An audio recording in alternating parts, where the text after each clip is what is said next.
क्रांतिदर्शी युग ऋषि वेदमूर्ति तपोनिष्ठ पंडित श्री राम शर्मा आचार्य एवं परम वंदनीय माता भगवती देवी शर्मा द्वारा भाष्यकृत 108 प्रमुख उपनिषदों के अंतर्गत ज्ञानखंड के मैत्रायण्य उपनिषद का हम सभी स्वाध्याय करेंगे। पंचमः प्रपाठकः। पंचम प्रपाठक के प्रथम मंत्र में उपनिषद के ऋषि लिखते हैं, वह परमात्मा दो प्रकार की आत्माओं अर्थात स्वरूपों को ग्रहण करता है। यह जो प्राण है तथा जो सूर्य है, यही दोनों सर्वप्रथम उत्पन्न हुए हैं। यह सूर्य बाह्य आत्मा है और प्राण अंतः की आत्मा है। इसकी गति को देखकर यह अनुमान लगाया जाता है कि यह अंतरात्मा ही है। वेदों में कहा गया है कि यह आत्मा गति रूप ही है। जिस विद्वान के पापों का शमन हो चुका है, वह सभी का अध्यक्ष होता है।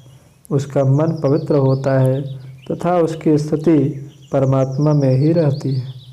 उस अर्थात विद्वान का ज्ञान चक्षु जागृत हो जाता है तथा वह अंतरात्मा में ही स्थिर रहता है।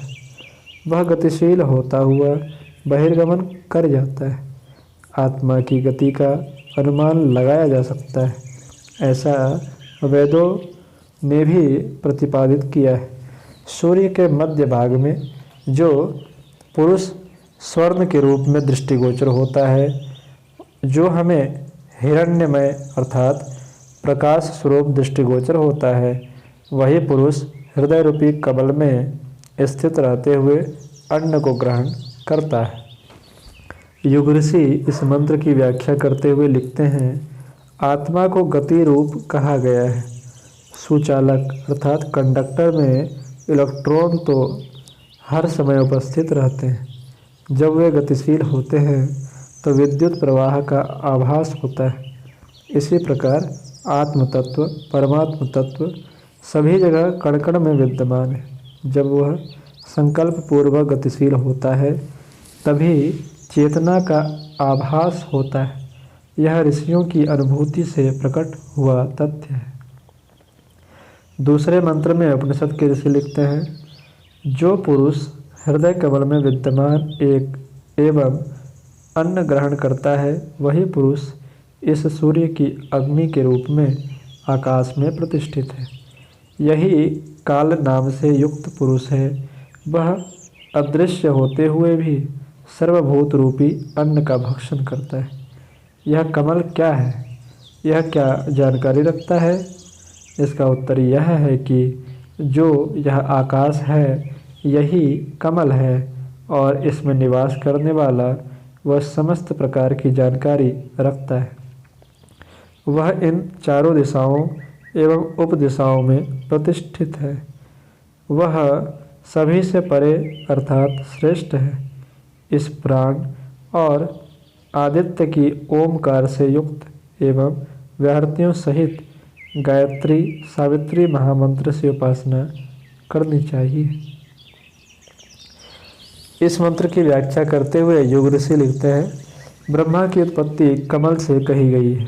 उस अलंकारिक उक्ति को ऋषि स्पष्ट करते हुए आकाश को ही कमल कहते हैं। परम व्योम में सुप्त स्थिति में परमात्म तत्व के नाभिक से स्फुरना उभरी, वह कमल नाल कहलाई। जिस क्षेत्र में स्फुरना हुई वह कमल कहलाया। उसी में विकसित सृजन चेतना ब्रह्मा ने सृष्टि की।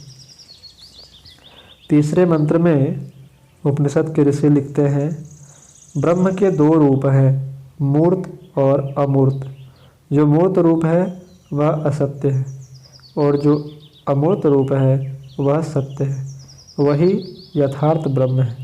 जो ब्रह्म है वही ज्योति है और जो ज्योति है वही आदित्य है। वही ओमकार अर्थात प्रणव है, वही आत्मा है। उसने अपने स्वरूप को 3 प्रकार से प्रकट किया है। ओमकार 3 मात्राओं से युक्त है। इसी ओमकार में सभी तत्व विद्यमान हैं। इस तरह श्रुति में वर्णन मिलता है। आदित्य ही ओमकार स्वरूप ब्रह्म है। ऐसा ध्यान करते हुए पुरुष को चाहिए कि वह आत्मा का उसके साथ संयोजन करे। चौथे मंत्र में उपनिषद के ऋषि लिखते हैं, तत्पश्चात एक अन्य स्थान पर यह कहा गया है कि जो उद्गीत अर्थात प्राण, गीत अर्थात अभिव्यक्ति है, वही ओमकार है। जो ओमकार प्रणव है वही उद्गीत है। जो प्रारंभिक नाम से युक्त तत्व है वही सभी को प्रादुर्भूत करने वाला है। वह नाम तथा रूप से युक्त है, निद्रा रहित और वृद्धावस्था से रहित है, मृत्यु रहित है। इस प्रकार से उसे 5 भागों अर्थात रूपों में जानना चाहिए। वह हृदय रूप गुफा में ही निवास करता है, ऐसा श्रुति का मत है। इस ओमकार रूप परमात्मा का मूल ऊर्ध्व की ओर और जहाँ तक ब्रह्म है वहाँ तक इसकी शाखाएं फैली हुई है। वे समस्त शाखाएं आकाश, वायु, अग्नि, जल और पृथ्वी रूप आदि के रूप में है। इस एक ही तत्व के माध्यम से यह सभी कुछ प्राप्त किया जा सकता है। वही ब्रह्म है। यह समस्त विश्व उस ओमकार का ही स्वरूप है। यह सूर्य भी ओमकार का ही रूप है। अतः ओमकार के द्वारा उस सूर्य की सदा प्रार्थना करनी चाहिए। इसी एकमात्र ओमकार से ही उसके रस का बोध किया जा सकता है, ऐसा श्रुतियों का मत है। यही पवित्र अक्षर रूप ब्रह्म है। इसी ओमकार रूप अक्षर का बोध करके मनुष्य जो भी चाहे इच्छानुसार प्राप्त कर सकता है। 5वें मंत्र में उपनिषद के ऋषि लिखते हैं, पुनः इसके पश्चात अन्यत्र कहा गया है कि इस अर्थात ब्रह्मा का शरीर जो शब्द उच्चारित करता है उसे ओम कहते हैं। यह ओमकार स्त्री पुरुष एवं नपुंसक इन तीनों लिंगों से युक्त है। अग्नि, वायु एवं सूर्य के रूप में यह प्रकाश देने वाला है तथा ब्रह्मा, रुद्र और विष्णु के रूप में अधिपति स्वरूप है। गर्हपत्य, दक्षिणाग्नि और आहवनीय ये ही तीनों अग्नियाँ उसके 3 मुख है तथा ऋग्वेद, यजुर्वेद और सामवेद को भी वह जानने में समर्थ है। भोः, भुवः और स्वः ये 3 लोक भी इसी के रूप है। उस ओमकार रूप ब्रह्म के भूत, भविष्यत और वर्तमान 3 काल हैं। प्राण, अग्नि और आदित्य उसके प्रताप हैं। अन्न, जल और चंद्रमा उसके पोषक तत्व हैं। बुद्धि, मन और अहंकार ये तीनों उसकी चेतना है तथा प्राण, अपान एवं व्यान उसके प्राण हैं। ऐसा ही अनेकों ने कहा है। यह स्तुति करने वाला तथा स्वयं अर्पित करने वाला कहा गया है, ऐसा श्रुति का वचन है। हे सत्य कामना वाले, यही ओमकार पर एवं अपर रूप ब्रह्म है। यह ओमकार ही अक्षर है। 6ठे मंत्र में उपनिषद के ऋषि लिखते हैं, इसके अनंतर इस ओमकार रूप ब्रह्म ने जो विस्तार किया वही सत्य है। प्रजापति ने कठोर तप करके उन 3 व्याहृतियों भोः, भुवः और स्वः का उच्चारण किया। यही व्याहृतियाँ प्रजापति का स्थूल शरीर है। इसका निर्माण लोकों के द्वारा हुआ है। स्वः उसका मस्तक है, भुवः नाभि है, भोः पैर है और आदित्य उसके नेत्र है। यह सब उसके अधीन है। महापुरुषों की ये मात्राएं अर्थात अंश हैं। यह पुरुष नेत्रों के द्वारा इन मात्राओं में गमन करता है। सत्य ही नेत्र है। नेत्र में स्थित पुरुष ही सभी पदार्थों के विषय में बतलाता है। अतः भोः, भुवः और स्वः इस विधि के अनुसार ही उपासना करनी चाहिए। अन्न ही प्रजापति है। वह सभी का आत्मा तथा सभी का चक्षु है। वह उपास्य है ऐसा वेद भी कहते हैं। यह प्रजापति ही समस्त विश्व को धारण करने वाला शरीर है।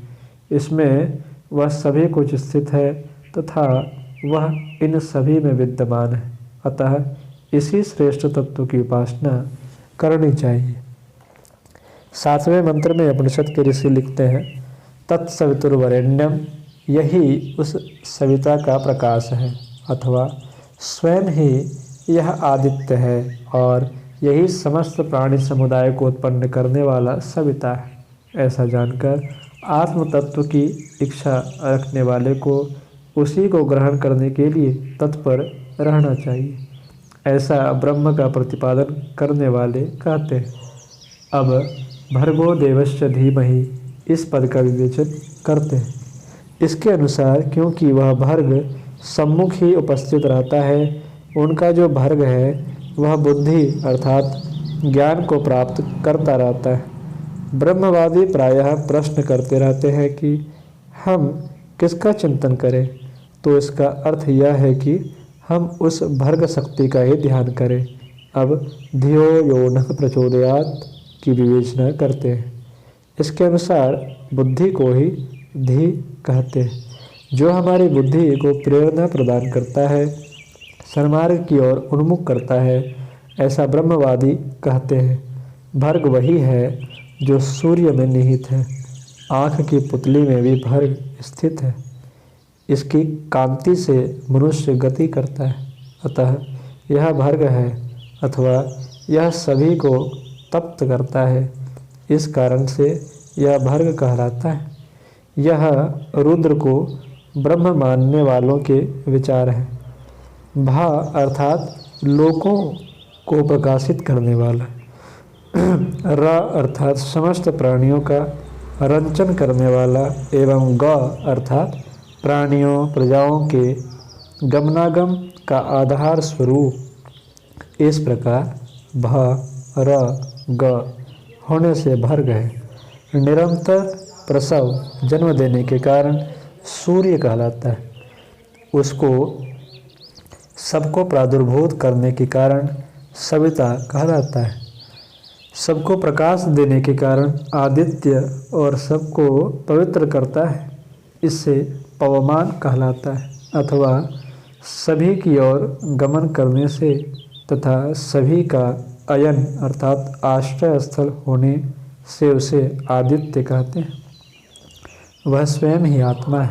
इसका नाम अमृत है, सर्वज्ञ है, चिंतन करता है, गतिशील गति करता है, सृजन करता है, आनंद प्रदान करता है, स्वयं कहता है, स्वाद लेता है, सूंघता है, स्पर्श करता है, समस्त शरीर में व्याप्त रहता है और उत्तम स्वाद से युक्त है, ऐसा वेद कहते हैं।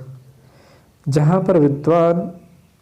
पर विज्ञान द्वैत अर्थात दो रूप में होता है, वहाँ जो सुनता है, देखता है, सूंघता है, स्वाद लेता है और स्पर्श करता है, वह सब आत्मा ही है। इस तरह से तुम ऐसा निश्चय रखो।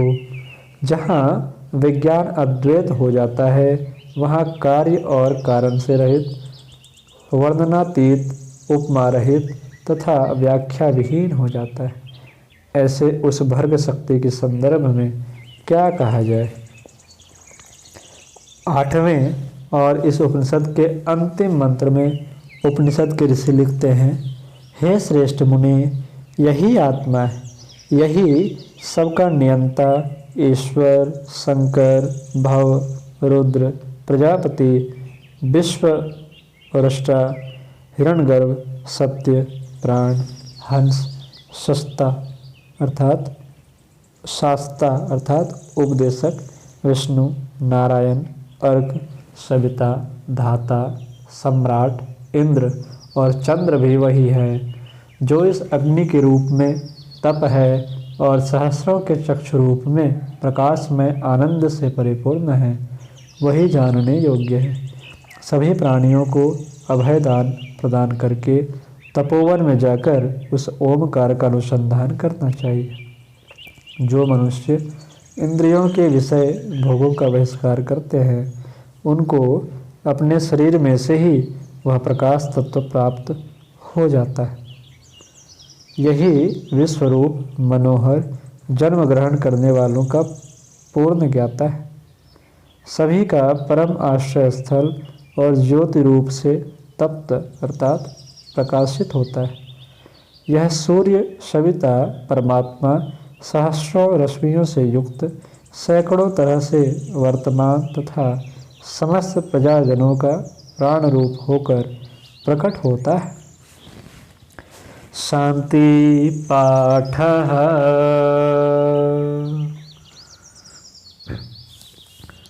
ओम आप्यायन्तु ममांगानि वाक्प्राणश्च चक्षुः श्रोत्रं थो बलम् इन्द्रियाणि च सर्वाणि सर्वं ब्रह्मोपनिषदं माहं ब्रह्म निराकुर्याम मा ब्रह्म निराकरोद निराकरणमस्त्वनिराकरणं मे अस्तु तदात्मनि निरतेय उपनिषदसु धर्मास्ते मयि सन्तु ते मयि सन्तु।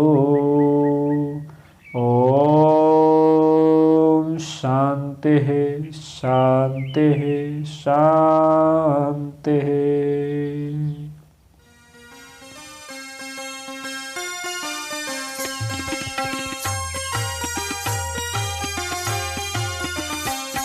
चलो गुरुदेव के सपने सजाने की शपथ ले ली। चलो गुरुदेव के सपने सजाने की शपथ